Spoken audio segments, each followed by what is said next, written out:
Price எல்லாம் என்ன வேக வாசித்தீர்களா? வாருங்கள் வாசிப்போம்.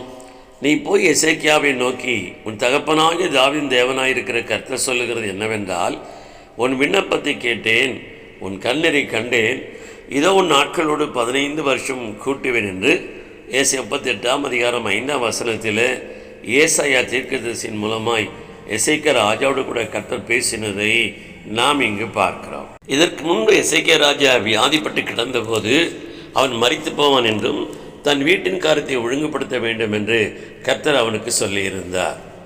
எசேக்கியா ராஜா உடைய தன் சுவர் பக்கமாக திரும்பி தேவனுக்கு முன்பாக, நான் உத்தமனாயிருந்தேன், உண்மையாய் வாழ்ந்தேன், உம்முடைய பார்வைக்கு நலமானதை செய்தேன் என்று விண்ணப்பம் பண்ணி மிகவும் அழுதான்.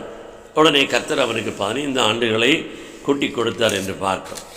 அதன் பின்பு பாபிலோன் ராஜா இதை கேள்விப்பட்ட மாத்திரத்தில் வெகுமானங்களின் நிருபங்களையும் எசேக்கியா ராஜாவுக்கு அனுப்பினான்.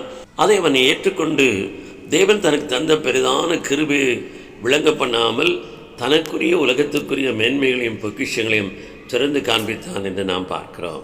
ஏசாயா தீர்க்கதரிசி எசேக்கியா ராஜாவை சந்தித்து இது எல்லாவற்றையும் உண்மையா என்ற அவரிடத்தில் கேட்டு அதை அறிந்தவுடனே, இதோ நாட்கள் வரும், அப்போது உன் வீட்டில் உள்ளதிலும் உன் பிதாக்களின் நாள் வரைக்கும் சேர்த்ததிலும் ஒன்றும் மீதியாய் வைக்கப்படாமல் எல்லாம் பாபிலோனுக்கு கொண்டு போகப்படும் என்று சொன்னது மாத்திரமல்ல, நீ பெறப்போகிற உன் சந்ததியாகிய உன் குமாரிலும் சிலர் பாபிலோன் ராஜாவின் அரண்மனை வேலைக்காராய் இருப்பார்கள் என்று கர்த்தர் சொல்கிறார் என்று சொன்னதையும் நாம் அறிந்திருக்கிறோம்.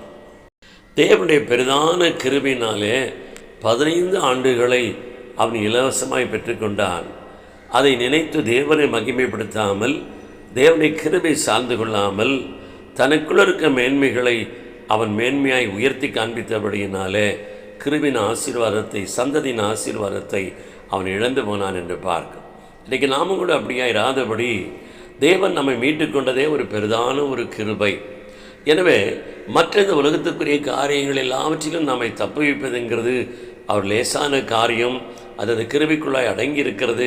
அற்பமான காரியங்களுக்காக தேவனுடைய கிருபையின் உள்ள விசுவாசத்தை நாம் இழந்து விடாதபடி பாதுகாத்து கொள்ள வேண்டும். கர்த்தர் தாமே வசனங்களை ஆசீர்வதிப்பாராக. ஆமென்.